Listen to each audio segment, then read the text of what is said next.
ఇక్కడ గమనించినట్లయితే కీర్తనకారుడు దావీదు యొక్క గురి గమ్యం ఏంటంటే, ఆయనకున్నటువంటి గమ్యం ఏంటంటే ఏం చెప్తా ఉన్నాడు? ఆయన న్యాయ విధులన్నిటినీ నేను లక్ష్య పెట్టుచున్నాను అంటారు. I consider all his commands అంటారు. ఆ న్యాయ విధులను ఏం చేస్తున్నాడంట? లక్ష్య పెట్టమంటే అర్థం ఏంటి? ఫస్ట్ దీన్ని మనం అర్థం చేసుకోవడానికి ప్రయత్నం చేద్దాం. లక్ష్యం ఉంచడం అంటే అర్థం ఏంటి? పట్టించుకోవటం, అవునా? గురి కలిగి ఉంటాం, వాటి యందు తీవ్రత కలిగి ఉంటాం. ఇంగ్లీష్లో అయితే మంచి పదాలు వాడాడు, కన్సిడర్ అన్నాడు మంచిగా కదా. కన్సిడర్, మనం లీవ్ లెటర్ రాసినప్పుడు కూడా ప్లీజ్ కన్సిడర్ మై రిక్వెస్ట్ అంటుంటాం ఏదైనా విన్నపాన్ని చేసేటప్పుడు. అయితే ఇతనుకున్నటువంటి గురి గమ్యం ఏంటంటే ఆ న్యాయ విధులన్నింటినీ లక్ష్య పెడతాను. రెండోది కూడా ఏంటి? నీ నామాన్ని నేనేం చేస్తాను? ఏం జరిగినా ఈ ప్రపంచంలో నాకు సంబంధం లేదు కదా, నీ నామాన్ని నేనేం చేస్తానంటాడు? లక్ష్య పెడతాను. యేసు ప్రభువే మనకు, ఇంకా హెబ్రీ పత్రిక 3వ అధ్యాయం 1వ వచనంలో ఆయనే మన లక్ష్యం అది కావాలి. మందిరానికి వచ్చినా, మనం ఏం పని చేసినా, మనం ఇంకేదైనా తినుచున్నా కానీ త్రాగిన కానీ ఏ పని చేసినా కానీ హెబ్రీ 3:1 ఇక్కడే ఉంటాడు. ఇందువలన పరలోక సంబంధమైన పిలుపులో పాలు పొందిన పరిశుద్ధ సహోదరులారా, మనం ఒప్పుకొనిన దానికి అపోస్తలుడును ప్రధాన యాజకునైన యేసు మీదనే మనం లక్ష్యం ఉంచాలని చెప్తాను. యేసు ప్రభువే మనకు గురిగా ఉండాలి ఈ లోకంలో కదా. మరి నిజంగా దేవుడు గురిగా మనం జీవిస్తే దేవుడు మనల్ని లక్ష్య పెడతాడా? దేవుడు పట్టించుకుంటాడా? దేవుడు మనల్ని దృష్టిస్తాడా అంటే దృష్టిస్తాడు. ఎందుకు పట్టించుకోడు? ఆయన పట్టించుకునేటటువంటి దేవుడు. ఎందుకు? జీవంగల దేవుడు కాబట్టి. యేసు ప్రభు జీవంగల దేవుడు కాబట్టి ఆయన పట్టించుకుంటాడు. ఇంతకుముందు మనం ఆరాధన చేసాం, మరి ఆరాధన ఆయన పట్టించుకుంటాడంటే నిశ్చయంగా లక్ష్య పెడతాడు. చూడండి, ఆదికాండం 4వ అధ్యాయము ఆయన మనుషులను లక్ష్య పెడతాడు అంటానికి ఉదాహరణలు కొన్ని మనం చూద్దాం. ఆదికాండం 4వ అధ్యాయం 4-5 వచనాలు. హేబేలు కూడా తన మందలో తొలుచూలున పుట్టిన వాటిలో క్రొవ్విన వాటిని కొన్ని తెచ్చెను. యెహోవా హేబేలును అతని అర్పణను లక్ష్య పెట్టెను, కయీనును అతని అర్పణను ఆయన లక్ష్య పెట్టలేదు కదా. అంటే దేవుడు కూడా ఏం చేస్తాడంటే హీ కన్సిడర్స్ ఆల్సో. మనం ఎట్లా లక్ష్య పెట్టాలని కోరుతా ఉన్నాడో ఆయన కూడా మన ఏం చేస్తాడంటే ఆయన కూడా పట్టించుకుంటాడు. మన ఆరాధన పట్టించుకుంటాడు, మన ప్రవర్తన పట్టించుకుంటాడు, మన మాటలను పట్టించుకుంటాడు, మన అంతరంగాన్ని పట్టించుకుంటాడు, ప్రభు పట్ల మన వైఖరి ఏ విధంగా ఉందో కూడా ఆయన పట్టించుకుంటాడు. ఇక్కడ హేబేలు యొక్క ఆరాధన ఏం చేస్తూ వచ్చాడు? ఆయన లక్ష్యం ఉంచాడంటే అర్థం ఏంటంటే అంగీకరించాడు, పట్టించుకున్నాడు. కానీ కయీను యొక్క ఆరాధన సరిగా లేదు, అంగీకరించలే. ఇంకా ప్రభు వల్ల సమీపంగా ఉన్నటువంటి మనం కొంతమంది అలవాటు ఏముంటుందంటే, కొంతమంది యథావిధిగా అలవాటు ప్రకారం పాలు పొందుతారు. కొంతమంది ఏం చేస్తారంటే 51వ కీర్తనలో 16-17 వచనాల్లో ఆయన లక్ష్యం ఉంచుతాడు. కొంతమంది ప్రభు వల్ల పాలు పొందేటప్పుడు సంతోషపడతాడు, కొంతమంది ప్రభు వల్ల పాలు పొందుతున్నప్పుడు విచారిస్తాడు. ఎవరిని బట్టి సంతోషిస్తాడు, ఎవరిని బట్టి విచారిస్తాడంటే 17వ వచనంలో విరిగిన మనస్సే దేవునికి ఇష్టమైన బలులు దేవా, విరిగి నలిగిన హృదయమును. ఆయన అంటే అర్థం ఏంటి? ఎవరిని లక్ష్య పెడతాడు?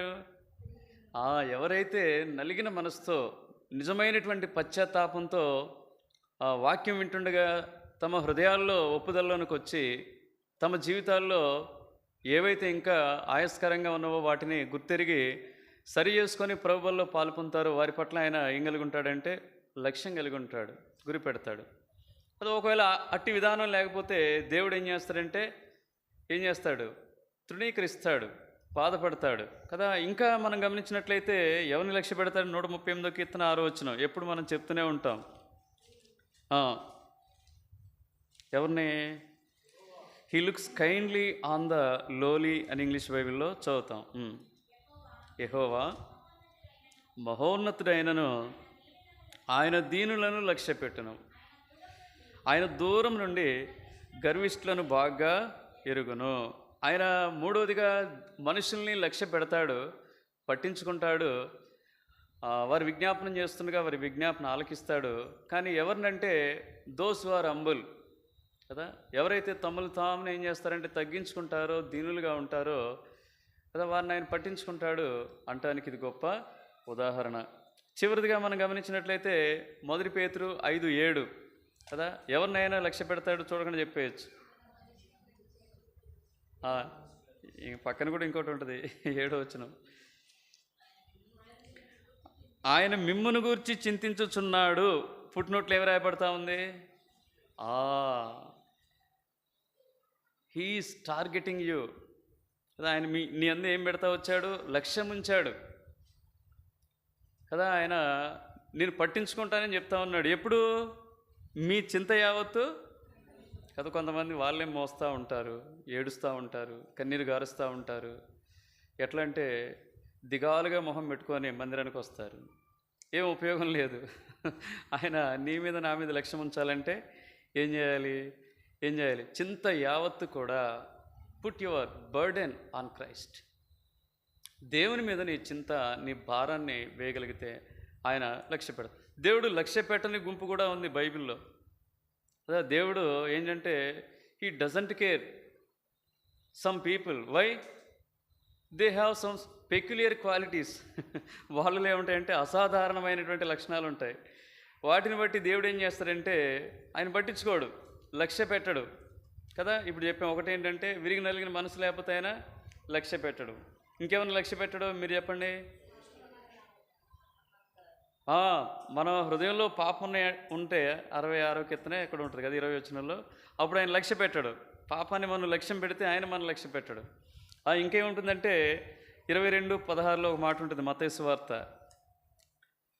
దేవుని వాక్యం విషయమై కదా, బోధించే విషయమై ఆయన ఎవరిని కూడా ఏం చేయడు.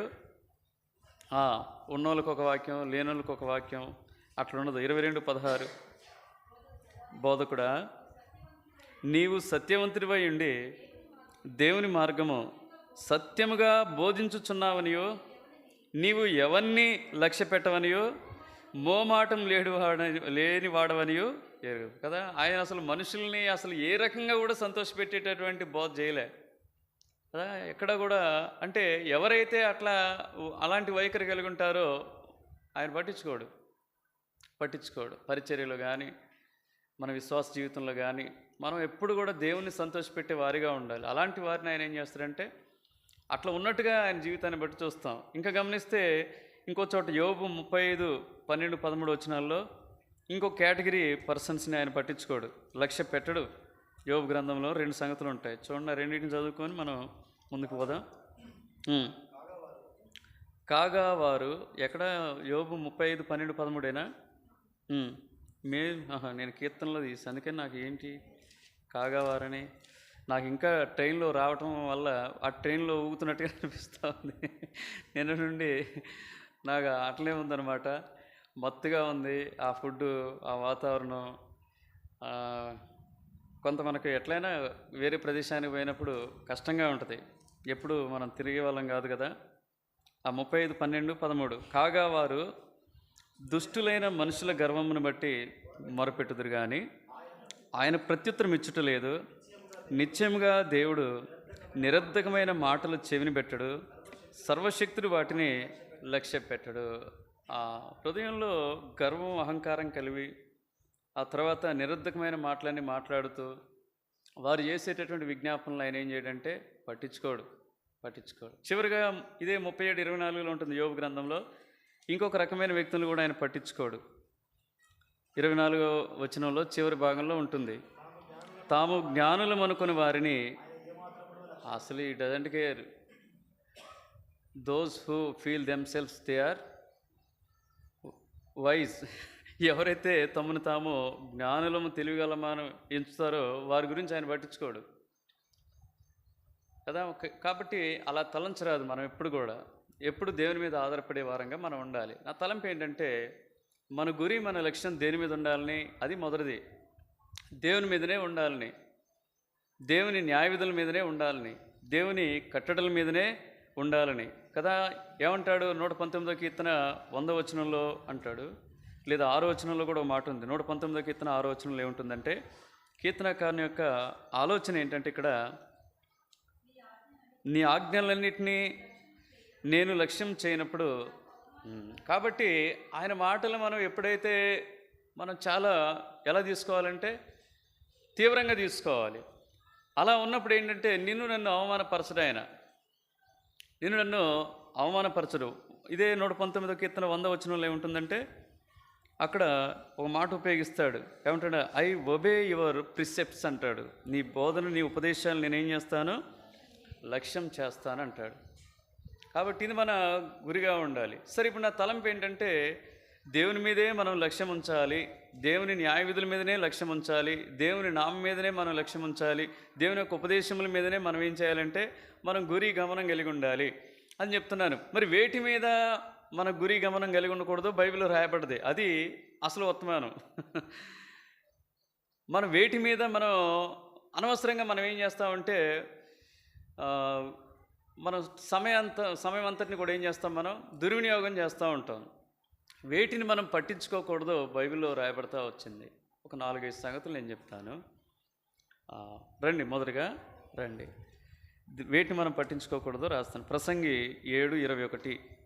వేటిని మనం లక్ష్య పెట్టకూడదంటే, ఆత్మీయ జీవితంలో ఎన్నో ఎదురవుతూనే ఉంటాయి.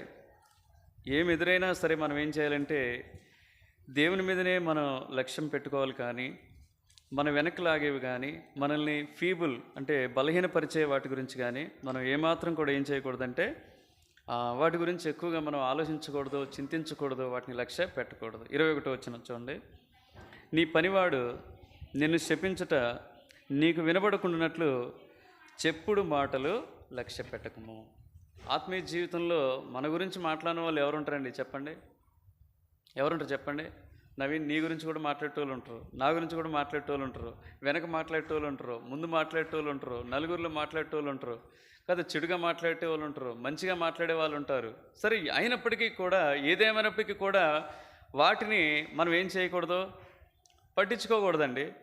పని చేస్తున్న స్థలంలో ఒకవేళ నీ మీద ఎవరైనా నింద వేయొచ్చేమో, నీ గురించి ఎవరైనా చాడీలు చెప్పొచ్చేమో, లేకపోతే కాని మాటలు చెప్పొచ్చేమో, లేకపోతే కొండేలు చెప్పొచ్చేమో కదా, ఏమైనా చెప్పొచ్చు. ఒకవేళ నీవు ఉంటున్న ప్రాంతంలోనే ఇరుగు పొరుగు వాళ్ళు కూడా ఏం చేస్తారంటే నీ మీద చెడు అభిప్రాయాలు కలిగి ఉండొచ్చు, ఏదైనా మాటలు వాళ్ళు పంచుకుంటూ ఉండొచ్చు. ఏదైనప్పటికీ కూడా విశ్వాస జీవితంలో ఏం చేయకూడదంటే వాటి పట్ల మనం ఏం కాకూడదు, వాటిని బట్టి కృంగిపోకూడదు, వాటిని మనం పట్టించుకోకుండా ఆత్మీయ జీవితంలో ముందుకు మనం కొనసాగాలి. ఒకసారి భక్సింగ్ గారి వాళ్ళ నాన్నగారు సాతానుడు ఏం చేస్తాడు చెప్పండి కదా, క్రీస్తు యొక్క సరళత నుండి, పరిశుద్ధత నుండి కదా ఏం చేస్తాడు వాడు? సులువుగా తప్పించాలని వాడు ప్రయత్నాలు చేస్తూనే ఉంటాడు. వాడి పన్నాగాల్లో, వాడి యొక్క స్కీమ్స్లో ఒకసారి భక్సింగ్ గారు వాళ్ళ నాన్నగారు పడ్డారు. భక్సింగ్ గారు ఏమనలేదంట, ఏమనకపోయినా సరే ఆయనకు ఎవరో చెప్పుడు మాటలు చెప్తా వచ్చారట. మీ గురించి ఇట్లా మాట్లాడాను మీ కొడుకు, అట్లన్నాడు ఇట్లన్నాడు, ఇంత నష్టపరుచుకున్నాడు, జీవితం అంతా వేస్ట్ చేసుకున్నాడు, తర్వాత వ్యాపారం అంతా ఇదైపోయింది, తర్వాత ఇవన్నీ కానివన్నీ కూడా కల్పించుకొని ఒక సహోదరుడు వాళ్ళ నాన్నగారికి భక్సింగ్ గారు చెప్పినట్టుగా చెప్తే భక్సింగ్ గారు కోప్పడి అన్నం తినలేదంట, భక్సింగ్ గారితో మాట్లాడటానికి ప్రార్థన చేయడానికి కూడా రాలేదంట కొద్ది రోజుల పాటు. భక్సింగ్ గారికి అర్థం కావట్లేదు, నేనేమీ చేయలేదు కదా, ఈయన ఎందుకు ఇట్లా చేస్తూ ఉన్నాడు అని చెప్పేసి ధైర్యం తెచ్చుకున్నాడంట. ప్రభు యొద్ద కనిపెట్టాడంట. ప్రభు యొద్ద కనిపెట్టినప్పుడు తేటగా దేవుడు మాట్లాడుతూ వచ్చాడు. It is the scheme of Satan. ఇది సాతానుడు ఏం చేస్తారంటే వాటిని పట్టించుకునేలాగా, లేకపోతే క్రీస్తులో ఉన్నటువంటి ఆ సరళతని, విశ్వాసం నుంచి, ఆ ప్రేమ నుంచి, తనకున్నటువంటి సహవాసం నుంచి తప్పించడానికి వాడు ఏమీ లేకపోతే ఏంటంటే ఇదొకటి ఉచ్చివేస్తాడనమాట. అప్పుడు గుర్తెరిగి ఏం చేస్తా వచ్చాడంటే దేవుణ్ణి అడిగాడంట, మరి ఇప్పుడు నేనేం చేయాలి అని అడిగినప్పుడు, నీవే వెళ్ళి మీ నాన్నకి ఏం చేయి, క్షమాపణ చెప్పమన్నాడంట. నువ్వు వెళ్ళి మీ నాన్నకి క్షమాపణ చెప్పు. భక్సింగ్ గారికి తెలిసి ఏమనలేదని, అయినా సరే ఏం చేయాలంటే ఆయన పోయి ఏం చేస్తూ వచ్చాడంటే వాళ్ళ నాన్నగారికి క్షమాపణ చెప్పి, నా తప్పైందని చెప్పి రండి ప్రార్థన చేద్దాం అన్నప్పుడు వాళ్ళ నాన్నగారు కూడా అర్థమైందంట ఈయన మనస్తత్వాన్ని. ఒక్కొక్కసారి మనం పొరపాటు చేసే అవకాశం ఉంటుంది. మనం ఎంత సన్నిహితంగా ఉన్నా సరే చెప్పుడు మాట్లాడుకున్నటువంటి శక్తి ఎలాంటిదంటే చాలా గంభీరమైనది కదా. ఒక్క మాట అంటే కదా, నిజంగా మనకు ఆత్మీయత ఉంటే ఇప్పుడు ఒకవేళ యేసుదాస్ అన్నని నువ్వు ఏదో తీవ్రవాది హిజ్బుల్లానో లేకపోతే ఇంకేదో తీవ్రవాది అంటాను. తీవ్రవాది అంటే ఆయన బాధపడతాడా? ఎందుకో ఆయన కాదు కాబట్టి, ఆయనకు తెలిసి ఉండాలి కాబట్టి కదా. ఆయన బ్రతుకు ఇదంతా ఆయన తీవ్రవాది లక్షణాలు ఆయనలో లేవు కాబట్టి ఆయన ఏం చేయడు, దుర్వార్తకి ఏం కాకూడదు. 112 కీర్తన 7వ వచనంలో ఒక మనిషి దుర్వార్తకి ఏం కాకూడదంటే, చదవండి ఆ మాట. 112 కీర్తన 7వ వచనం. వాని హృదయము యెహోవాను ఆశ్రయించి స్థిరముగా నుండును, వాడు దుర్వార్తకు జడియడు. కాబట్టి నిజంగా ఆత్మీయత ఉన్న వ్యక్తులు ఏం చేస్తారంటే, తమ కొరకు ఏమైనా చెప్పినా సరే వాళ్ళు భయపడరు, కృంగిపోరు. భక్సింగ్ గారు ఏం కృంగిపోకుండా వాళ్ళ నాన్నగారిని ఏం చేస్తూ వచ్చాడు, సంపాదించుకుంటూ వచ్చాడు. కలిసి వాళ్ళు ప్రార్థన చేసినప్పుడు వాళ్ళ నాన్నగారి మనోనేత్రాలు దేవుడు తెరుస్తూ వచ్చాడు. తాను కూడా అరే నేను తప్పుగా విన్నానురా, తప్పుగా అపార్థం చేసుకున్నాను, నేను విచారించగానే ఏం చేస్తూ వచ్చానంటే నీ మీద కోపడతా వచ్చాను అని చెప్పేసి తాను కూడా తన కుమారుని క్షమాపణ అడిగినట్టుగా మనం చూస్తున్న తలంపు ఏంటంటే, ఒకవేళ నీ జీవితంలో ఇలాంటి అనుభవాలు ఏమైనా ఉంటే, ఒకవేళ ఫేస్ చేస్తూ ఉంటే, ఇప్పటికే వాటిని బట్టి కృంగిపోయి ఉంటే, ఇప్పటికే వాటి ద్వారా అనేక నష్టాన్ని నువ్వు కొని తెచ్చుకుంటే, వాటి గురించి ఏం చింతించొద్దు, వాటిని ఏం చేయొద్దు, లక్ష్య పెట్టొద్దు. ఎందుకో అది నువ్వు కాదు, అలా నువ్వు చేయలేదు. కాబట్టి యేసు ప్రభు నామాన్ని ఎరిగినటువంటి ప్రతి ఒక్క జీవితంలో కూడా మత్తయి సువార్త 5వ అధ్యాయంలో దేవుడు ఏం చెప్తాడంటే, నా నామాన్ని బట్టి మిమ్మల్ని ఏం చేస్తారు. 11వ వచనం, నా నిమిత్తం జనులు మిమ్మను నిందించి హింసించి మీ మీద అబద్ధముగా చెడ్డ మాటలెల్లా పలుకున్నప్పుడు మీరు ధన్యులు కదా. ఎక్కువ మనం ఎక్కడ చూస్తామంటే ఉద్యోగస్తులైతే మాకు ఆఫీసుల్లో ఎదురవుతూ ఉంటాయి. ఒకవేళ నువ్వు ఏదైనా బిజినెస్ చేస్తూ ఉంటే, నువ్వు బిజినెస్ చేసే ప్రాంతంలో ఒకవేళ నువ్వు ఖాళీగా ఇంట్లో ఉన్నా కూడా ఏమవుతారంటే ఇరుగు పొరుగు నీ గురించి ఏదో ఒకటి మాట్లాడుతూనే ఉంటారు, చెడ్డ మాటలు పలుకుతూనే ఉంటారు. కాబట్టి వీటిని నువ్వు లక్ష్య పెట్టకుండా ఏం చేయాలంటే, విశ్వాసానికి కర్తయు దాన్ని కొనసాగించు అన్నటువంటి యేసు వైపే చూడాలి, యేసు యందే లక్ష్యం ఉంచాలి, ఆయన వాక్యాన్ని నీ గురిగా కలిగి ఉండాలి నీవు నేను. అలా ఉన్నప్పుడు ఆత్మీయ జీవితాలు ఎంతో క్షేమంగా కొనసాగుతాయి. అదే ఒక మాట అంటాడు చూడండి, 144 కీర్తన 3వ వచనం. 144 కీర్తన 3వ వచనంలో ఒక మాట ఉంటుంది, యెహోవా నీవు నరులను లక్ష్య పెట్టుటకు వారేపాటి వారు, నీవు వారిని ఎన్నిక చేయుటకు మనుషులు ఏ పాటి వారు. అదే నువ్వు వాళ్ళ మాటలు పట్టించుకోవడానికి వాళ్ళ బ్రతికేమైనా మంచిగా ఉందా, వారేమో నిన్ను నిజంగా క్వశ్చన్ చేసేటటువంటి స్థాయి వారికి ఉందా, లేదు. కాబట్టి వారి మాటలకు నువ్వు విలువ ఇవ్వాల్సినటువంటి అవసరం లేదండి. ఆత్మీయ జీవితంలో ఇదొక కోణం, యేసుదాస్ అన్న ఒకవేళ మీకే ఎదురవచ్చు సమస్యలు కదా. మనం ఏం చేయాలంటే ఏం చేయాలి, వాటిని లక్ష్య పెట్టకూడదు. ఎందుకంటే అది మనం కాదు, వాళ్ళు అనుకుంటారు ఎన్నో, అది మనం కాదు. కాబట్టి ఆత్మీయ జీవితంలో మనుషుల్ని ఏం నరుని ఏమాత్రం లక్ష్య పెట్టొద్దు అంటాడు. వాడు ఒకరోజు ఒకలా ఉంటాడు, ఇంకొక రోజు ఇంకోలా ఉంటాడు. పెడితే ఒకలా ఉంటాడు, పెట్టకపోతే ఇంకోలా ఉంటాడు. వాడికి నచ్చితే ఒకలా ఉంటాడు, నచ్చకపోతే ఇంకోలా ఉంటాడు. మాట్లాడితే ఒకలా ఉంటారు, మాట్లాడకపోతే ఇంకొకలా ఉంటారు. కాబట్టి వారి మాటల్ని లక్ష్య పెట్టవద్దని దేవుడు కోరుతా ఉన్నాడు. అది అక్కడ సొలొమోను డిప్లొమాటిక్గా కొంత ఏమైనా ఫిలాసఫికల్గా రాసిన మాట అయినప్పటికీ కూడా క్రైస్తవ విశ్వాస జీవితంలో ఇది మనల్ని కలవరపరిచేటటువంటి విషయం, గుర్తుపెట్టుకోవాలి. అనేక పర్యాయాలు ఈ అనుభవం గుండా మనం వెళ్ళవలసి వచ్చినప్పుడు ఏం చేయాలంటే వాటిని ఏం చేయకూడదు, లక్ష్య పెట్టకుండా ముందు కొనసాగవలసినటువంటి ఆవశ్యకత కదా. చూడండి 115వ కీర్తన మొదటి 3 వచనాల్లో, ఒకవేళ విశ్వాసే ఆ పరిస్థితిలో ఉంటే, ఒకవేళ విశ్వాసిగా ఉంటూ కూడా ప్రభువుల్లో పాలు పొందుతూ కూడా కొంతమంది ఏం చేస్తారంటే సహోదరుల మీద నింద వేయటం అనేది ఉంటే మానుకోవాలి. యెహోవా నీ గుడారంలో అతిథిగా ఉండదగిన వాడేవాడు, నీ పరిశుద్ధ పర్వతం మీద నివసింపదగిన వాడేవాడు, యథార్థమైన ప్రవర్తన కలిగి నీతిని అనుసరించు హృదయపూర్వకంగా నిజము పలుకువాడే, అట్టివాడు నాలుగుతో కొండెంలాడు, తన చెలికానికి కీడు చేయడు, తనకు పొరుగువాని మీద నింద. నిజంగా ఒకవేళ మనం ఇతరుల గురించి అంటున్నాం, పనిచేసే స్థలాలు అంటున్నాం, నివసించే ప్రాంతాలు అంటున్నాం, ఒకవేళ మనమే ఆ స్థితిలో ఉంటే దాన్ని వదిలిపెట్టడం మంచిది. అలాంటి లక్షణాన్ని చెడ్డ మాటలు పలకటం కానీ, నిందలు వేయటం కానీ, కొండెములు చెప్పటం కానీ మానేసి ఏం చేయాలంటే, ఒకవేళ అలాంటి అలవాటును మానుకోవాలి. అట్ ది సేమ్ టైం ఒకవేళ మన గురించి ఎవరైనా మాట్లాడితే దేవుని మీద మనం లక్ష్యం ఉంచాలి తప్ప వాటిల్లో సత్యం లేదు కాబట్టి వాటి యందు మనం ఒకవేళ ఉంటే సత్యం ఉంటే ఏం చేయాలి? ప్రభుతో సమాధాన పడాలి. అది తప్పే అని ఒప్పుకొని దాన్ని విడిచిపెట్టడానికి మనం ప్రయత్నించాలి. రెండవదిగా గమనించండి, దానియేలు గ్రంథం 6వ అధ్యాయం 13వ వచనం.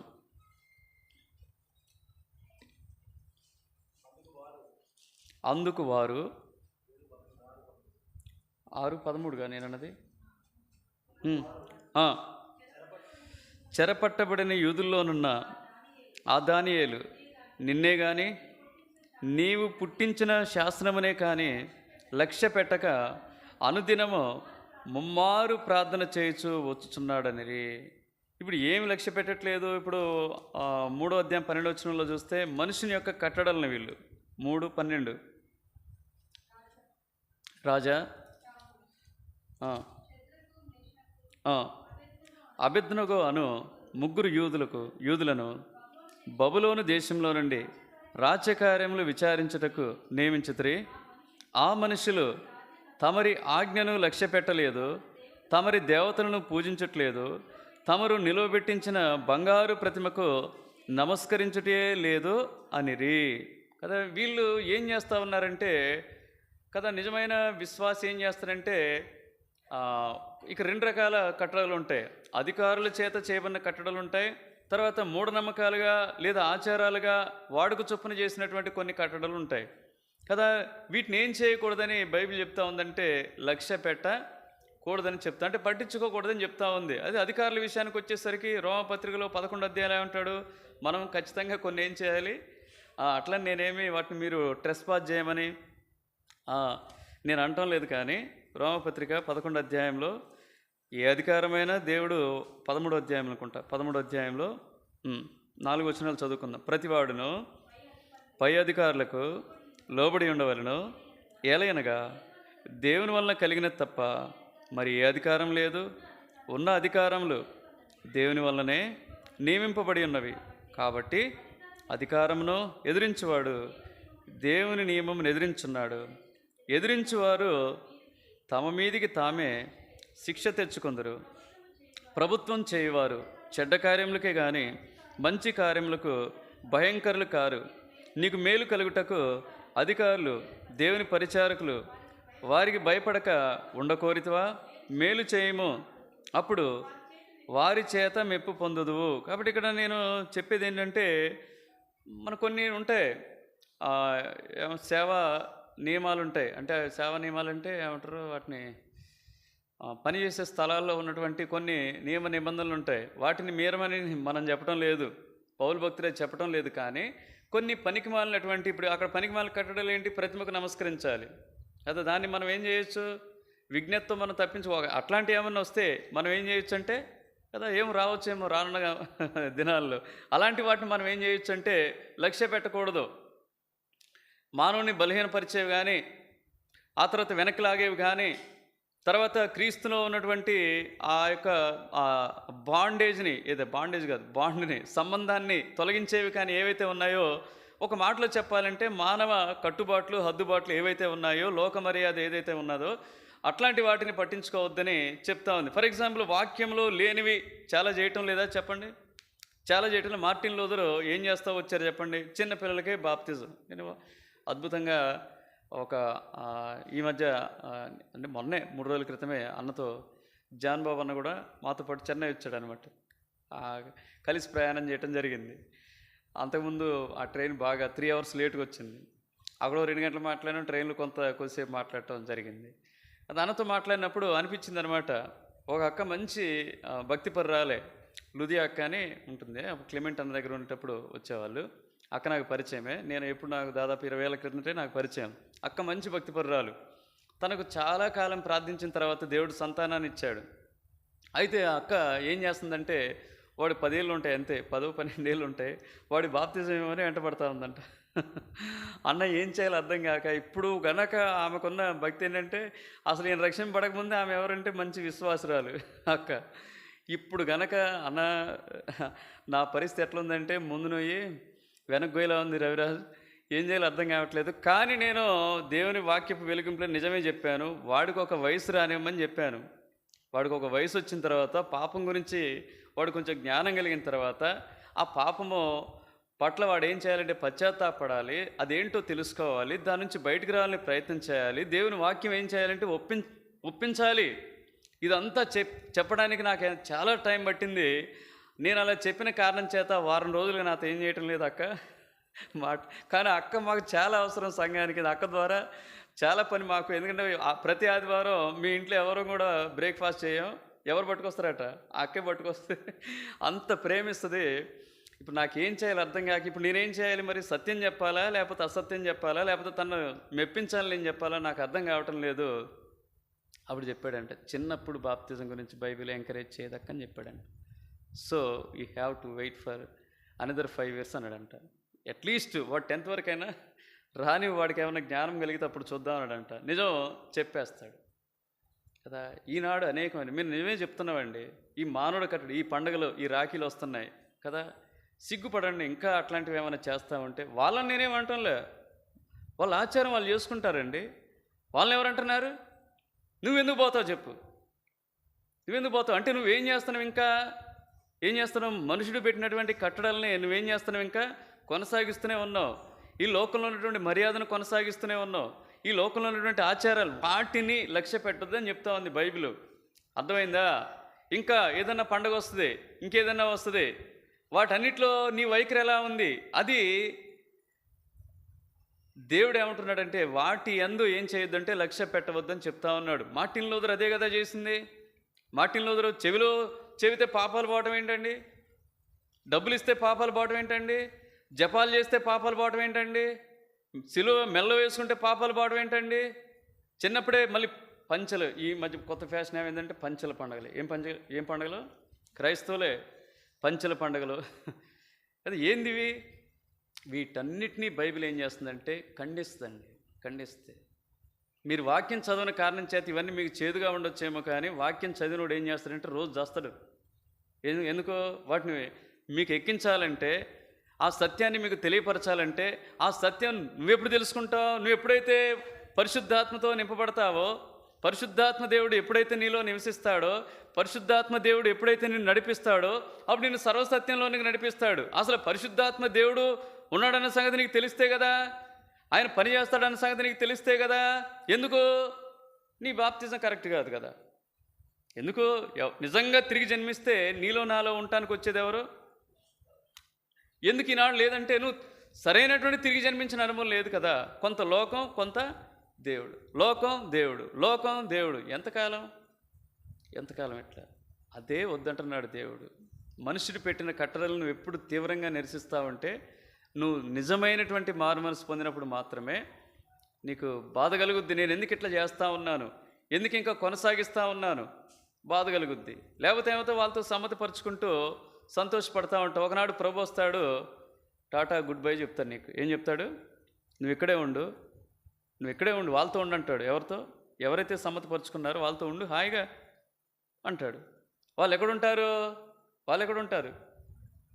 నరకంలో ఉంటారు. మంచి చెప్తుంది. వాళ్ళు ఎక్కడ ఉంటారు? నరకంలో ఉంటారు. నేను నిజమే చెప్పేదమ్మా, ఉన్నది ఉన్నట్టుగానే చెప్తాం. ఇక అంతే, ఇక చేసేది ఏమీ లేదు.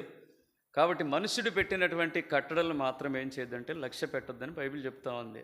అధికారులు పెట్టినవి వాటిని మనం ఏం చేయాలంటే పాటించాలి, తప్పదు.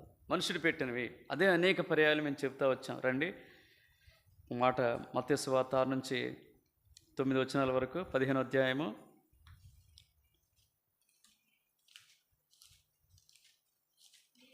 మీరు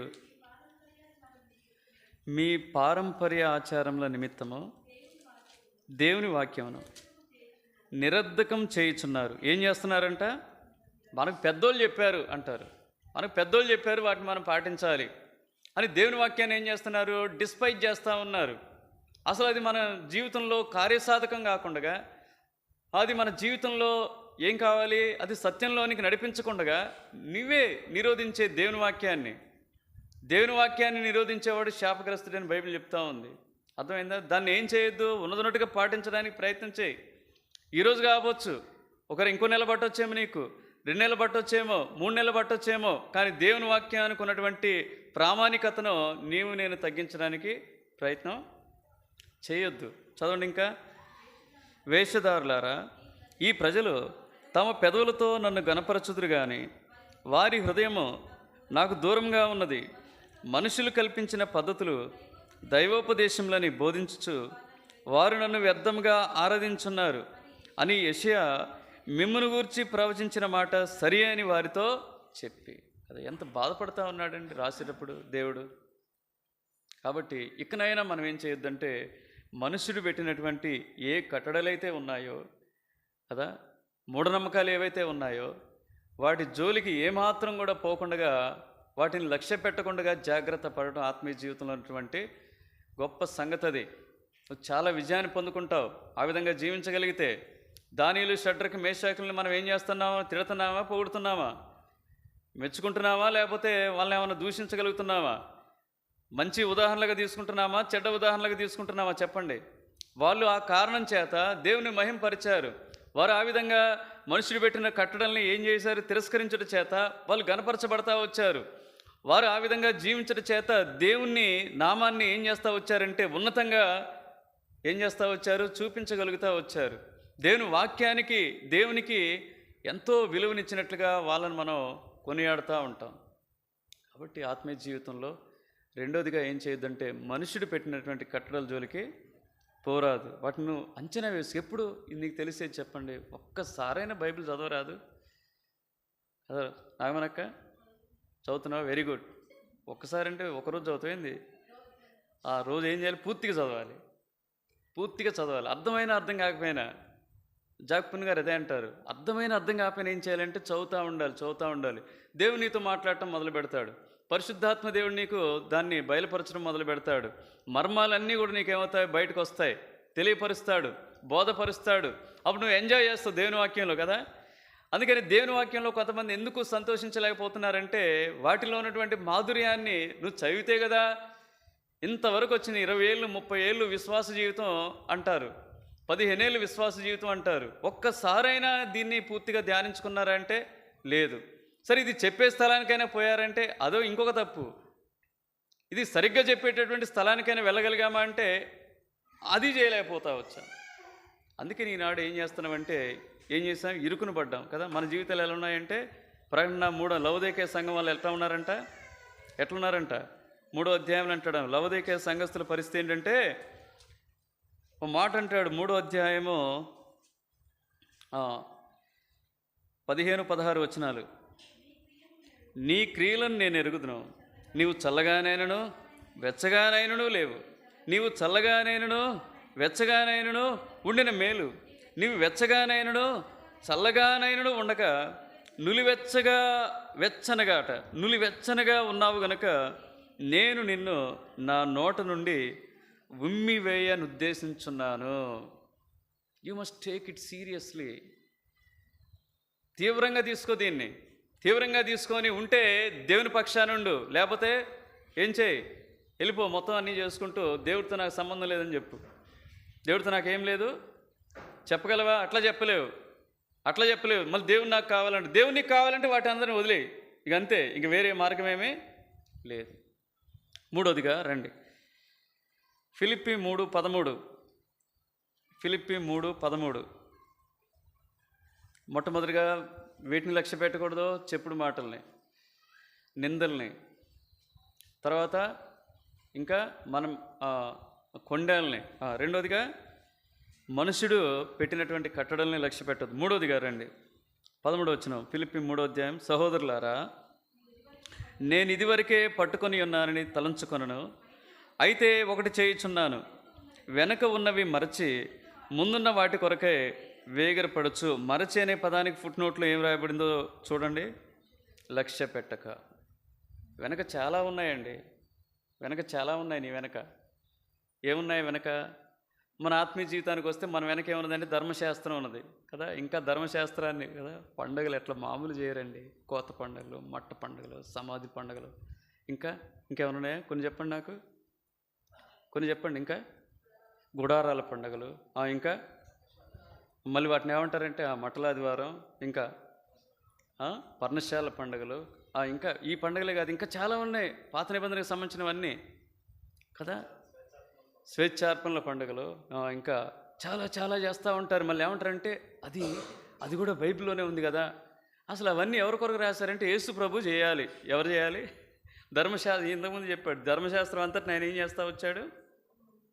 ఆయనలో నెరవేర్చడానికి. అర్థమైందా? అవన్నీ రాయబడతా వచ్చాయండి. అవన్నీ ఆయన చేశాడు. నువ్వు గాడిద మీద ఎక్కాలంటే ఏం చేస్తూ వచ్చాడు? ఆ గాడిదని పట్టుకుని అది చేస్తూ వచ్చాడు. అవునా కదా? నువ్వేం చేయాలి? పస్కా పండుగ చేయాలంటే ఏం చేస్తావు? అది కూడా చేస్తూ వచ్చాడు కదా. ఆయన కొరకు రాయబడితే ఇంకా నువ్వే. మన బోధకులు ఎట్లున్నారంటే వాళ్ళు బురదలో పట్టమే కాదు, వారు గుంట్లో పట్టమే కాదు, మిగతా వాళ్ళందరినీ కూడా ఏం చేస్తున్నారు చెప్పండి? ఏం చేస్తున్నారు? వాళ్ళని కూడా ఈడ్చుకుపోతూ ఉన్నారు కదా. ముందు నువ్వేం చేయాలంటే వెనకున్న దాన్ని ఏం చేయి? వదిలిపెట్టు. ఆ పాత నిబంధనలో ఉన్నటువంటి ఏవైతే కట్టుబాట్లు ఉన్నాయో, అద్దుబాట్లు ఉన్నాయో కదా, వాటిని యేసుప్రభు కొట్టివేయటానికి కాదుగా నెరవేర్చడానికి అన్నాడా? నెరవేర్చాడు. So you should not do it. రోమా 10:4 ఏమన్నది? ఎప్పుడు మీరు నేను చెప్పడం కాదండి, నన్ను నమ్మపోయిన పౌలునైనా నమ్మరా మీరు? నన్ను నమ్మొద్దండి. ఏముందండి, నేను ఈ మధ్యన వచ్చా. నన్ను నమ్మొద్దు, పౌలు భక్తునైనా మీరు నమ్మొద్దా? 10:4 విశ్వసించు ప్రతివానికి నీతి కలుగుటకై క్రీస్తు ధర్మశాస్త్రమునకు.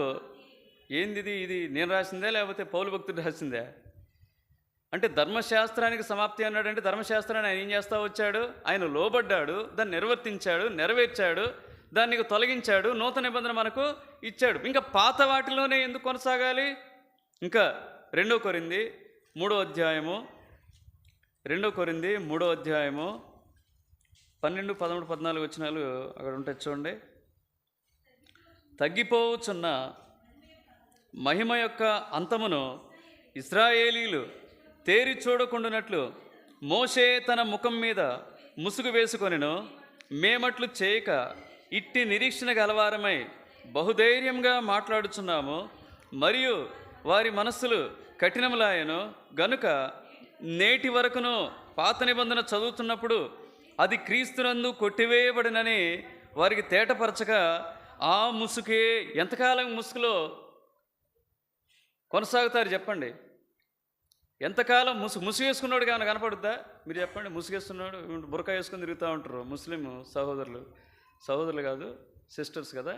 ఆ బురకా వేసుకొని కళ్ళు మాత్రం బయటకు తెచ్చుకున్నారు. ఒకవేళ మన వాళ్ళు ఏం చేస్తారు? కళ్ళు కూడా మూసిపోయినాయి, కళ్ళు కూడా ముసుగేసుకొని తిరుగుతూ ఉన్నారు. ఏముంటుందండి ఆత్మీయ జీవితం కదా. 150 కోట్ల మందిలో దాదాపుగా 30 కోట్ల మంది నాకు తెలిసి ఉండొచ్చు. ఈ 30 కోట్ల మంది కాకపోయినా 12 కోట్ల మంది అయినా క్రైస్తవులు ఉండొచ్చు భారతదేశంలో. ఈ 12 కోట్ల మంది క్రైస్తవులు ఏం చేయలేకపోతున్నారంటే క్రీస్తుని తమ జీవితాల్లో చూపించలేకపోతా ఉన్నారు. ఇందులో మొత్తం ఇరుకుపోయారు. 10% ఎందులో ఇరుకుపోయారు? ఈ 10 కోట్ల మంది ఇందులో ఇరుకుపోయారంటే ఇందులో ఇరుకుపోయారు. ఓడేమో ఇక్కడ గుణదలు అంటాడు, లేకపోతే ఇటు అంటాడు, లేకపోతే ఇక్కడ అంటాడు, అక్కడ అంటాడు. ఇంకోడేమో ఇంక మా దగ్గర చాలామంది వస్తారంటాడు. ఏంటండి ఇది? అసలు నువ్వు దీనికి విలువిస్తావా, వాటికి విలువిస్తావా? దీనికి విలువిస్తావా, పెద్ద పెద్ద మందిరాలకు విలువిస్తావా, వాక్యానికి విలువిస్తావా, లేకపోతే ఒక సహవాసానికి లేదా డినామినేషన్కి విలువిస్తావా?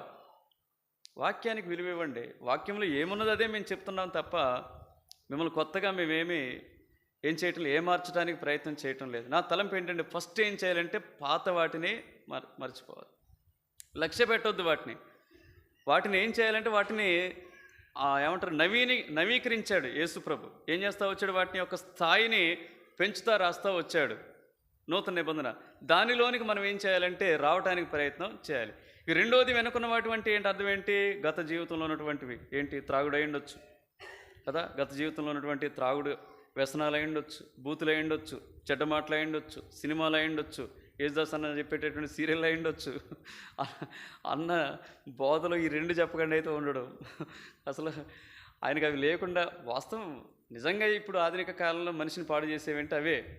అందులో ఇరుకుపోయారు చాలామంది. సరే, విచిత్రం ఏంటి ఒకసారి మా కారులో మా పక్క స్కూల్ ఆయన ఎక్కుతా వచ్చాడు.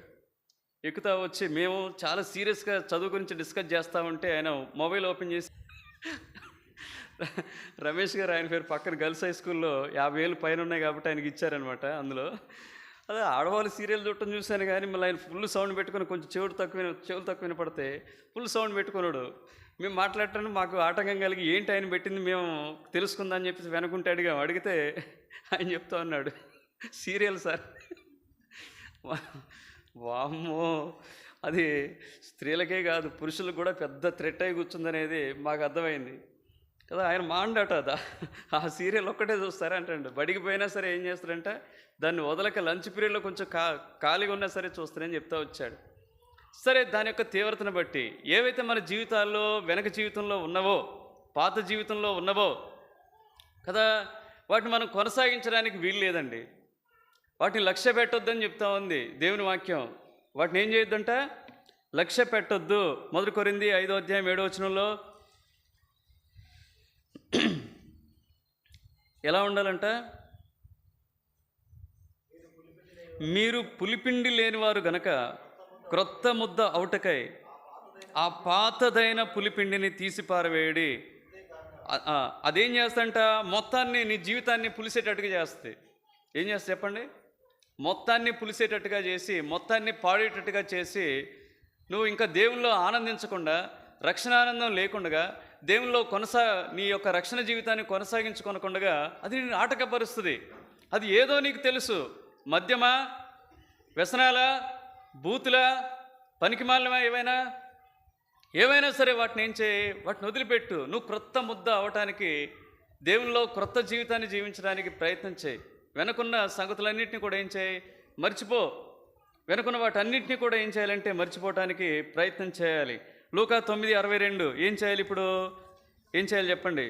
నువ్వు యేసు ప్రభు యొక్క కాడి క్రిందికి వచ్చావు కదా, కాడి క్రిందికి వచ్చావు. ఇప్పుడు ఏం చేయాలంట?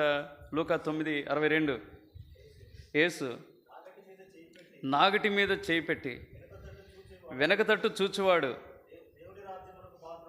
దేవుని రాజ్యమునకు, అది వెనక తట్టు చూడమాకు. దేవుని రాజ్యంలో నువ్వు రాలేవు.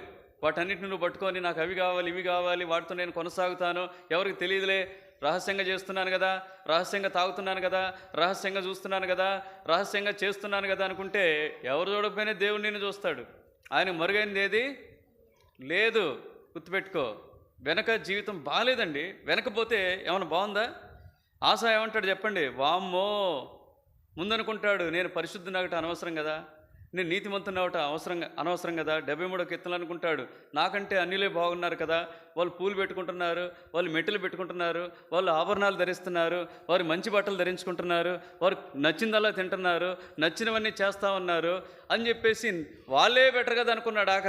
ఆఖరికి ఆలోచన చేశాడు. దేవుని మందిరానికి వచ్చాడు, ఆలోచనలో పడ్డాడు. ఎవరు బెటర్ అన్నాడు. వామ్మో, నిజమే కదా, వారు చేస్తే ఎక్కడ పోతారు, నేను చేస్తే ఎక్కడ పోతాను అనుకున్నాడు. నేను చేస్తే దేవుని దగ్గర పోతాను కదా, వాళ్ళు చేస్తే కాలు జారు చోటనే వారిని ఉంచి ఉన్నామంటాడు. వాళ్ళకి తెలియటం లేదు, అది సంతోషం అనుకుంటున్నారు. కానీ ఎక్కడుంచారంట? అదే అనుకున్నాడు. మేము గుడ్ న్యూస్ వింటా వచ్చాం. నిన్న రాగానే నేను చాలా అలసట్లో ఉన్నప్పుడు ఒక మంచి న్యూస్ వింటా వచ్చా. గ్లోరీ ఏం చెప్తా వచ్చిందంటే, సతీష్ మరలా మందిరానికి వస్తున్నాడు బూరుగుంపాలని అని చెప్తా వచ్చింది కదా. మన ప్రార్థన వ్యర్థం కాదు. వెనకపోయాడు, ఏదో చూద్దాం అనుకున్నాడు, ఏదో చేద్దాం అనుకున్నాడు, కానీ అందులో ఏం కనుక్కోలేకపోయాడు ఆయన.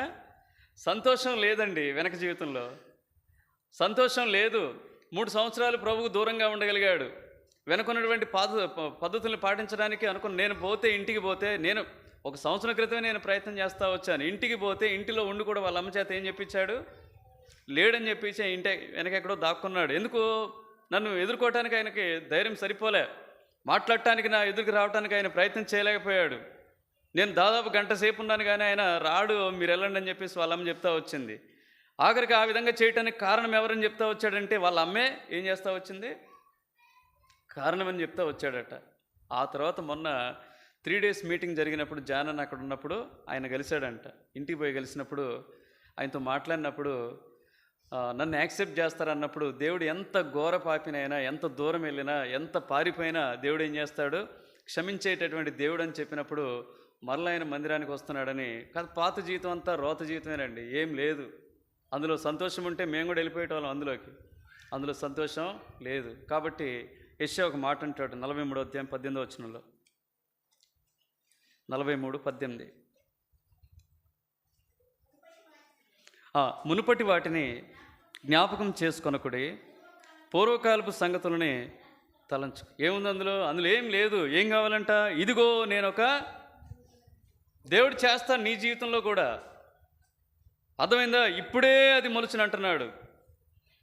అర్థమైందా? నిన్ను సరైన మార్గంలో నడిపించగలడు ఆయన. కాబట్టి పూర్వ సంగతులు, పూర్వ జీవితం, పూర్వ తలంపులు, పూర్వ ఆలోచనలు, పూర్వ అలవాట్లు, వాటన్నిటి నుంచి ఏం చేయాలంటే ఏం చేయాలి? వెనుకున్న వాటిని ఏం చేయండి? లక్ష్య పెట్టొద్దండి. ముందున్నటువంటి భవిష్యత్తు కొరకు విశ్వాస జీవితం, నిరీక్షణ జీవితం, ప్రభు వస్తాడు, ప్రభుతో వెళ్తాను, ప్రభుతో నేనుంటాను, ఇట్టి జీవితం కొరకు ఏం చేయి? గురిపెట్టు, ముందున్న వాటినే లక్ష్య పెట్టు. 4వదిగా రండి, 1 తిమోతి పత్రిక 1వ అధ్యాయం 3-4 వచనాలు.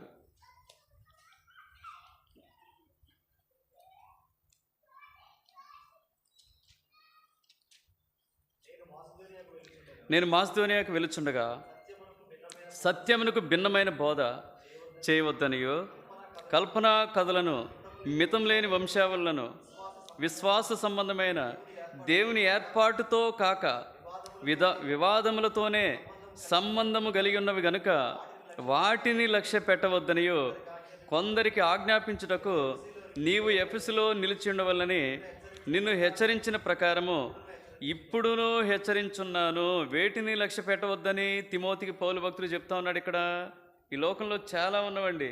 ఇక్కడ 3 కేటగిరీలు ఉన్నాయి. ఒకటి ఏంటంటే వివాదాలు ఉన్నాయి, ఆ తర్వాత తర్కాలు ఉన్నాయి, 3వది అబద్ధ బోధలు ఉన్నాయి. ఈ మూడింటిని ఏం చేయొద్దని చెప్తా ఉన్నాడు? వివాదాలు కదా. యెహోవా సాక్షులు వస్తారు, నీకు వచ్చి ఏం చేస్తారంటే, వాళ్ళు ఏం చేస్తారంటే సాతానుడు చాలా యుక్తిపరుడు. సాతానుకు ఉన్న పేర్లు ఏంటి చెప్పండి ఒకసారి, రిమైండ్ చేసుకుందాం. వాడిని మనం యేసు ప్రభుతో పాటుగా వాడిని కూడా ఏం చేయాలి? మనం గుర్తు చేసుకుంటే వాడి గురించి మనం జాగ్రత్త కలిగి ఉంటాం కదా. వాడి గురించి ఏం రాయబడతా వచ్చింది చెప్పండి? ఏజాసనం అని చెప్తారు, చెప్పండి.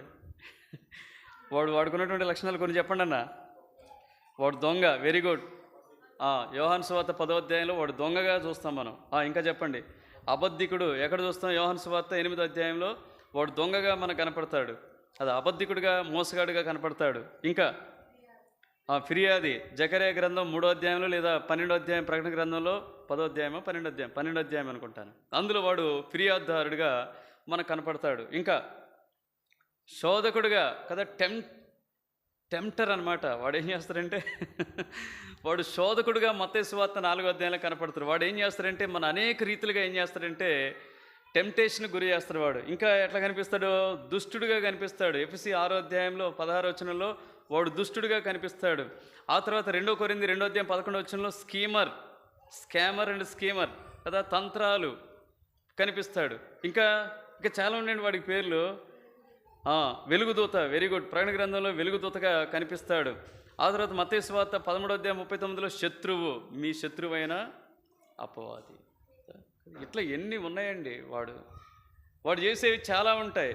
వాడు చేసేవి చాలా వాటిలో ఏం చేస్తారంటే మన సమయం అంతటిని కూడా ఏం చేస్తారంటే వేరే వాళ్ళు వస్తారు అంటే హెబ్రోన్దే కరెక్టా, వాళ్ళే కరెక్ట్ చేస్తారా అంటే మేము హెబ్రోన్ది కరెక్ట్ అని అంటాంలే, వాక్యానుసారంగా ఉంది కాబట్టి దాన్ని కరెక్ట్ అంటున్నాం.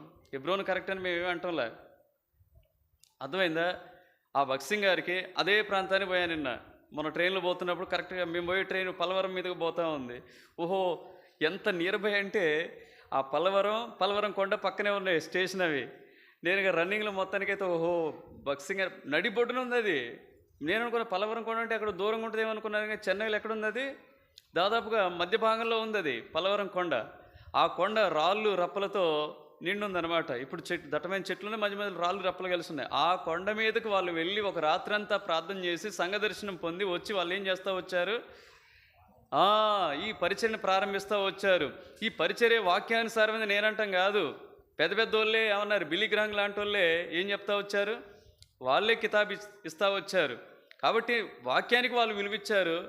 మనం వాక్యానుసారంగా ఉంది కాబట్టి దానికి మనం విలువిస్తున్నాం తప్ప దీనికంటే మెరుగైంది వస్తే అందులోకి పోమని మీ గ్యారంటీ ఏమీ లేదు. కొన్ని ఉన్నాయండి అవుట్డేటెడ్, కొన్ని ఉన్నాయి, వాటిని మేము పాటించట్లేదు. ఇంకా భవిష్యత్తులో ఏం చేస్తామంటే చేపలు తీసేసి కుర్చీలు వేస్తాం.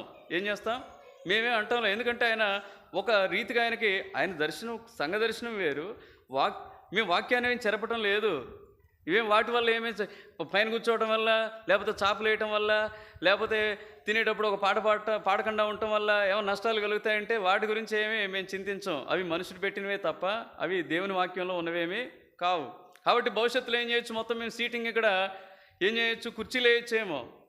మేము అనేది ఏంటంటే వాక్యమే మాకు ముఖ్యం తప్ప, అర్థమైందా, వాక్యంలో లేనివి ఆయన చెప్పినా కూడా మేమేం చేయట్లేదు, పాటించాల్సిన అవసరం మనకు లేదు. అట్లని ఆయన దేవుడు వాడుకున్నాడు కాబట్టి, ఆయన దైవజనుడు కాబట్టి ఆయన పట్ల అపారమైన ఏముంటుంది, మాకు ప్రేమ, భక్తిభావం, భయం ఇవన్నీ ఉంటాయి. కానీ కొన్ని వాటిలు ఇప్పటికే మనం ఏం చేస్తూ వచ్చాం మానవుని. ఎందుకంటే ఆయన ఒక బ్యాక్గ్రౌండ్ నుండి వచ్చాడు. ఏ బ్యాక్గ్రౌండ్ నుంచి వచ్చాడు, సిక్కు బ్యాక్గ్రౌండ్ నుంచి వచ్చాడు. సిక్కు బ్యాక్గ్రౌండ్ వచ్చినప్పుడు అందులో కూడా ఆయన భక్తిపరుడే. అందులో వాళ్ళు కింద కూర్చుంటారు, కొన్ని అట్లా చేస్తారు కాబట్టి కొంత ఆయన చేస్తాం, దాని ఇన్ఫ్లుయెన్స్ అనేది అతని మీద ఉంది. అట్లని మనం మనకు ఒకవేళ అనుకూలత లేకపోతే దీన్ని కూడా మనం ఏం చేస్తామంటే, కానీ వాక్యాన్ని మార్చడానికి లేదు, ఇష్టపడం కూడా. నా తలంపు ఏంటంటే, వివాదాలు కలిగించేటటువంటి ఏవైతే ఉన్నాయో వాటి జోలికి పోవద్దు. తర్కాలు ఏవైతే ఉన్నాయో వాటి జోలికి పోవద్దు. నువ్వు బాగా జోలికి పోవాలంటే ఏం చేయాలంటే దీన్ని ఎక్కువగా ధ్యానించుకునేటటువంటి శక్తిని. ఇంకా అబద్ధ బోధకులు ఎటు చూసినా వాళ్ళే ఉన్నారు. ఎటు చూసినా దేంతో నిండిపోయింది. వాళ్ళు తప్పు చేయకపోవచ్చు బహిరంగంగా, వాళ్ళు నీకు కనపడకపోవచ్చు తప్పులు చేసేవారిగా, కానీ వాళ్ళు పెద్ద తప్పులు చేస్తున్నారు. ఏం తప్పు? వాక్యాన్ని ఏం చేస్తున్నారు వాళ్ళు? ఏం చేస్తారు? ఉల్టా పల్టా చేశారు. ఏం చేస్తారు? ఉల్టా పల్టా చేస్తూ ఉన్నారు కదా. తీతు అదే అంటాడు, తీతు పత్రికలో 1వ అధ్యాయంలో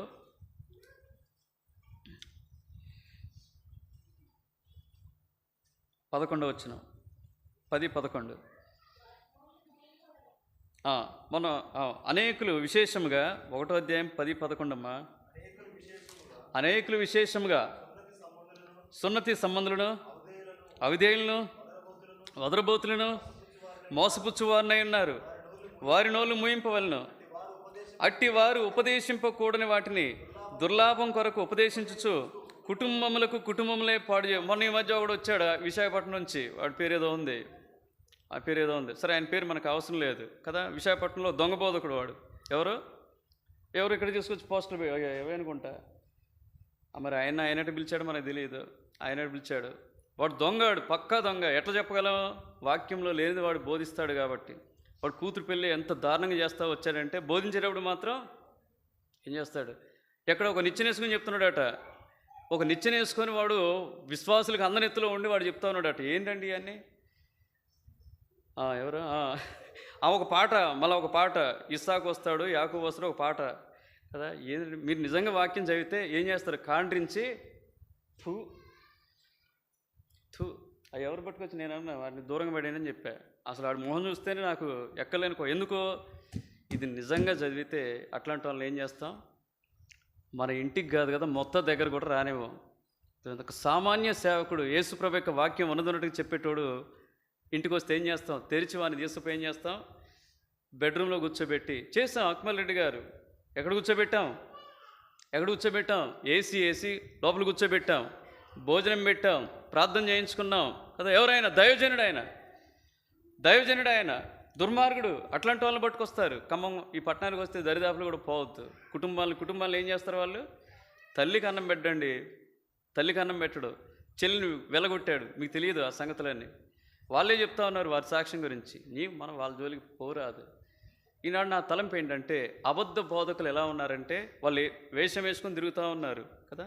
ఒక చోట రాస్తాడు, ఎక్కడది, వాళ్ళు ఎలా ఉన్నారంట, తోడేళ్ళ వేషం వేసుకొని ఒక చోట. ఎక్కడమ్మది? ఎవరికి దొరికి చెప్పండి. 2 కొరింథీ 11వ అధ్యాయం 14 వచనం. కుటుంబాలని ఇది ఆశ్చర్యం కాదు, సాతాను తానే వెలుగుదూత వేషం ధరించుకొనుచున్నాడు గనుక వాని పరిచారకులను నీతి పరిచారకుల వేషం ధరించుకొనుట గొప్ప సంగతి కాదు, వారి క్రియల చొప్పున వారికి అంతమో కలుగును. జాగ్రత్త సుమా. 4వదిగా ఏం చేయాలంటే, వివాదాల జోలికి కానీ, తర్కాల జోలికి కానీ, అబద్ధ బోధల జోలికి కానీ, ఇంకా రాస్తాడు రోమపత్రిక కదా. మనం ఏం చేయాలంటే వాక్యానుసారమైన బోధలో ఉండటానికి మనం ప్రయత్నం చేయాలి, దాని కొరకు క్రయం చెల్లించాలి. అక్కడ ఆసక్తికరమైన మ్యూజిక్ ఉండకపోవచ్చు, ఆసక్తికరమైనటువంటి పాటలు ఉండకపోవచ్చు, ఆసక్తికరమైనటువంటి వాతావరణం, అంటే that means physically they don't have good appearance. ఒకవేళ అక్కడ భూ సంబంధమైన విషయాల్లో సరైనటువంటి అపియరెన్స్ మనకు ఉండకపోవచ్చు. కానీ మనం దేనికి ప్రాధాన్యత ఇవ్వాలంటే దేనికి ఇవ్వాలి? వాక్యము. అదే అంటాడు రోమపత్రిక 16వ అధ్యాయం 17, 18. సహోదరులారా, మీరు నేర్చుకొనిన బోధకు వ్యతిరేకముగా భేదములను ఆటంకములను కలుగ చేయి వారిని కనిపెట్టి ఉండుడని మిమ్మల్ని బతిమాలు కొనుచున్నాను. వారిలో నుండి తొలగిపోవుడి. అట్టివారు మన ప్రభువైన క్రీస్తు కాక తమ కడుపునకే దాసులు. వారి ఇంపైన మాటల వలన ఇచ్చికముల వలనను నిష్కపటుల మనసులను మోసపుచ్చుదురు. ఎలా చేశారు యేసుప్రభు యొక్క శిష్యులు పరిచర్య? ఇప్పుడున్న వాళ్ళు ఎలా చేస్తూ ఉన్నారు? యేసుప్రభు యొక్క శిష్యుల వద్ద ఎంతమంది ఉన్నారు? ఇప్పుడున్న వాళ్ళ వద్ద ఎంతమంది ఉన్నారు? వారి వద్ద ఎన్ని ఆస్తిపాస్తులు ఉన్నాయి? వీరి వద్ద ఎన్ని ఆస్తిపాస్తులు ఉన్నాయి? వారు వేటికి ప్రాధాన్యత ఇచ్చారు? వీరు వేటికి ప్రాధాన్యత ఇస్తున్నారు? You should discern. వివేచించు ఒక విశ్వాసిగా. అప్పుడు నీకు తెలుస్తున్నమాట వేటి యందు లక్ష్య పెట్టవద్దంటే అబద్ధ బోధలు కానీ, వివాదాలు కానీ, తర్కాలు కానీ, పనికి మాలినటువంటి ఏవైతే ఉన్నాయో బోధలు, వాటి జోలికి పోకుండా, వాటిని లక్ష్య పెట్టకుండా మనం ఉండాలి. చివరిది రండి. ఫిలిప్పీ 2:25-29 వచనాలు. ఫిలిప్పీలకు రాసిన పత్రిక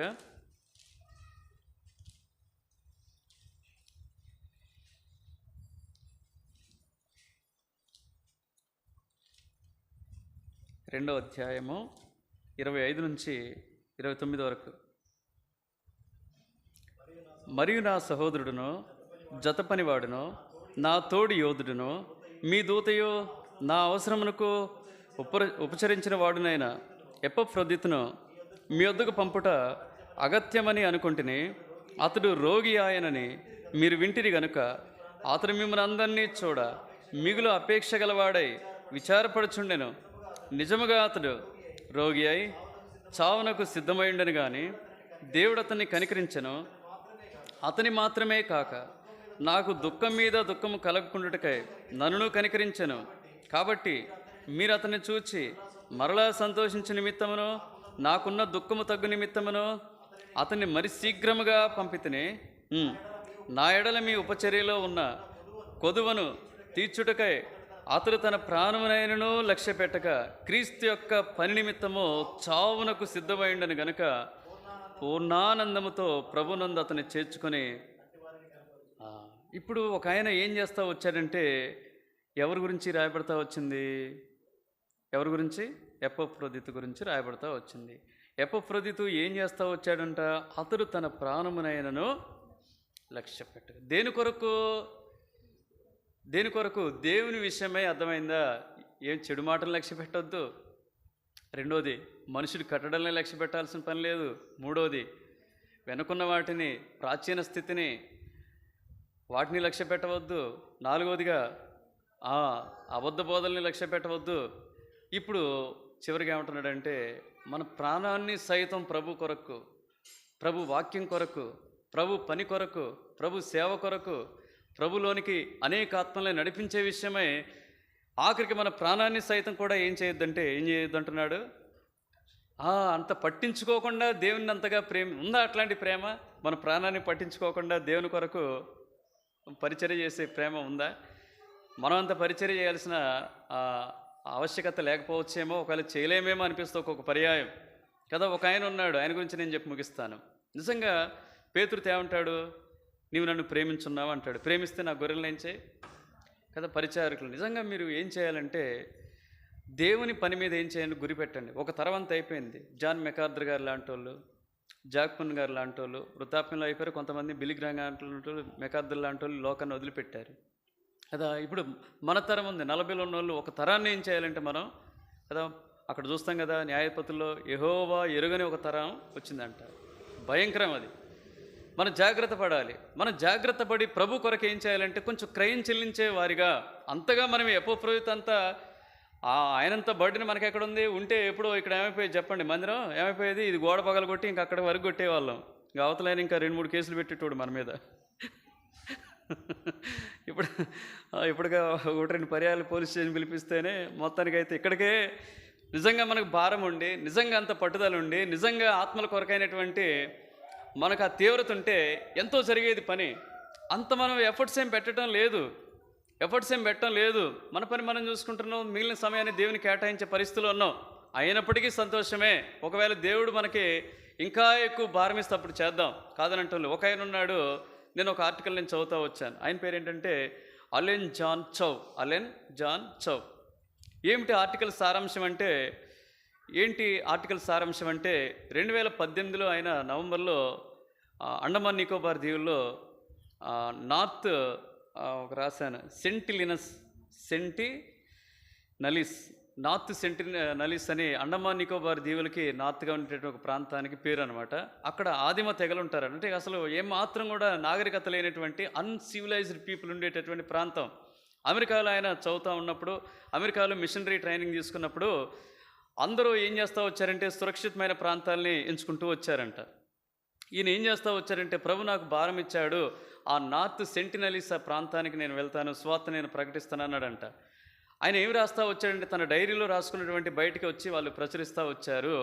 అది సాతాను చేత కప్పబడి వేసినటువంటి ఆవరించబడినటువంటి చిట్ట చివరి స్థలం భూమి మీద అన్నాడంట. ఆ స్థలానికి నేను పోవాలి, నేను అక్కడ దేవుని స్వార్థను ప్రకటించాలి, అక్కడ అనేకులు ప్రభు తట్టు తిప్పాలని చెప్పేసి దాని కొరకు ప్రార్థన చేసుకుని ఇదంతా చేసి మొత్తం సరంజామాతో అండమాన్ నికోబార్ దీవులకు వెళ్ళి అక్కడ పర్మిషన్ తీసుకొని అక్కడ నుంచి దాదాపుగా 2 బోట్లతో ప్రయాణం చేసి ఇద్దరు మత్స్యకారులు ఏం చేస్తూ వచ్చారంటే కొంత 25,000 డబ్బులు ఇచ్చి వాళ్ళని కుదుర్చుకొని ఆ ప్రాంతానికి వెళ్తూ వచ్చాడు. వాళ్ళు కలిసిన వెంటనే వారికి దుస్తులు, మందులు, కొన్ని బహుమతులు ఇచ్చి వారిని ఏదో ఒక రీతిగా ప్రభులోనికి తీసుకురావాలనే తన యొక్క తాపత్రయం. వెళ్ళాడంట. 2-3 రోజులు వారితో గడిపాడు, వాళ్ళతో ఉన్నాడు, వాళ్ళకి బహుమతులు ఇచ్చాడు, వారికి స్వార్థ ప్రకటించాడు. కానీ వాళ్ళకి అర్థం కావటం లేదు. ఆ భాష నేర్చుకున్నాడంట. ముందు వెళ్ళేటప్పుడు మొత్తం ఎంక్వైరీ చేసుకొని వాళ్ళ భాష అంతా నేర్చుకొని అక్కడ పోయాడంట. పోయి సరిగ్గా ఆయన స్వార్థ ప్రకటించే సమయానికి 2-3 రోజులు అయింది. 2-3 రోజుల తర్వాత ఒక 17 ఏళ్ల బాలుడు ఒక బాణంతో కొట్టి ఆయన్ని చంపాడు. బాణం కొట్టాడంట, కరెక్ట్గా గుండెకి తగిలింది. ఆయన పేరు మీరు చదవండి, యూట్యూబ్లో ఉంటుంది, తర్వాత గూగుల్లో కూడా సెర్చ్ చేయండి, అలెన్ జాన్ చౌ. అది అనిపించింది కదా. ఆయన వయసు తీరాగరికి ఎంత అంటే 26 సంవత్సరాలు. ఎంత? 26 సంవత్సరాలు మనం ఏం చేస్తాం చెప్పండి? అబ్బా, ఎవరిని పెళ్లి చేసుకుందామా కదా. అందగత్తెలను వెతుకుతూ ఉంటాం పురుషులం అయితే. స్త్రీలైతే ఏం చేస్తారు? వాళ్ళు అందగాలను వెతుకుతూ ఉంటారు. ఎందుకు? పెళ్లి కొరకు, ఉద్యోగం కొరకు, తర్వాత మంచి జీవితం కొరకు, సెటిల్మెంట్ కొరకు. కానీ ఈయనేం చేస్తూ వచ్చాడంటే అవన్నీ వదిలిపెట్టి దేవుని కొరకు తన ప్రాణాన్ని కదా. ఎపఫ్రొదితుకు ఈయనకేం తేడా లేదండి. మనం అంత కాకపోయినా కొంత భారం కలిగి ఉందాం. మనమేం బాణాలు చొప్పించేంత మన ఎవరు చేయటం లే. కాస్త బయటికి పోయి స్వార్థ ప్రకటిద్దాం, దేవుని కొరకు సాక్షులుగా ఉందాం. మనకు కుదరటం లేదు స్వార్థ చేయటం. అప్పుడు మనమే ఏం చేద్దాం? మన జీవితమే ఏం చేద్దాం? మనం ఉన్న ప్రాంతాల్లో భావన ఏం చేయాలి? మనమే క్రీస్తుని చూపిస్తే అయిపోద్దిగా. ఇదంతా ఎందుకు గోల? అంతే కదా.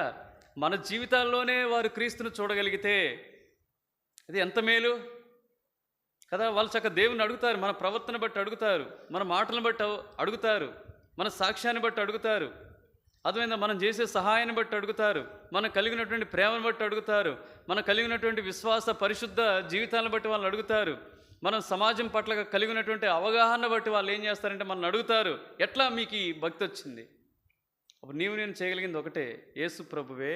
ఏం చేస్తావు? అనుకూలత లేనప్పుడు ఏం చేయాలి చెప్పండి? మన జీవితమే ఒక పత్రికగా ఉంటే సరిపోతుంది.